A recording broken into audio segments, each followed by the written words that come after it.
পুরনো প্লাস্টিকের বোতল জমা দিলে তার বিনিময়ে পাওয়া যাচ্ছে বিভিন্ন ধরনের গাছের চারা, সেই সাথে বৃক্ষরোপণের উপকারিতা সম্পর্কেও জানানো হচ্ছে সবাইকে। এমনই এক আয়োজনে খুশি স্থানীয়রা।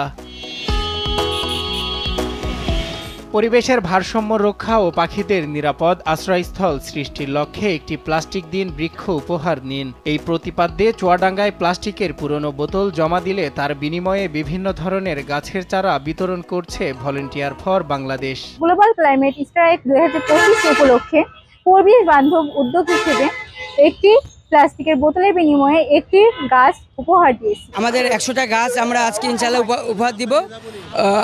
বিভিন্ন প্রজাতির গাছ আমাদের কাছে আছে, যে যেরকম গাছ নিতে চাচ্ছে আমরা তাদেরকে সেরকম গাছ উপহার দিচ্ছি। শুক্রবার সকাল 10টার সময় শহরের শহীদ হাসান চত্বরে এই কার্যক্রম পরিচালনা করা হয়। এতে প্লাস্টিকের খালি বোতল জমা দিয়ে বিভিন্ন প্রজাতির গাছের চারা পেয়ে খুশি স্থানীয়রা।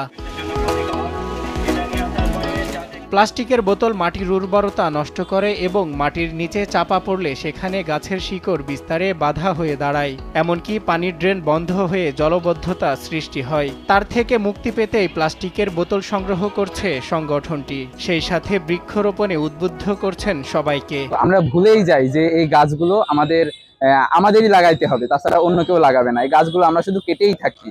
হ্যাঁ, এজন্য আমাদেরকে আবারও আমরা মনে করাই দিয়ে চেষ্টা করেছি যে তারা আরো বেশি বেশি করে গাছ লাগান, যাতে আমাদের পরিবেশের ভারসাম্যতা ঠিক থাকে। পরিবেশের ভারসাম্য রক্ষায় এই কার্যক্রম আগামীতেও চলমান থাকবে। এর ফলে যেখানে সেখানে প্লাস্টিকের খালি বোতল ফেলবে না এবং গাছের চারা রোপণে উৎসাহী হবে মানুষ।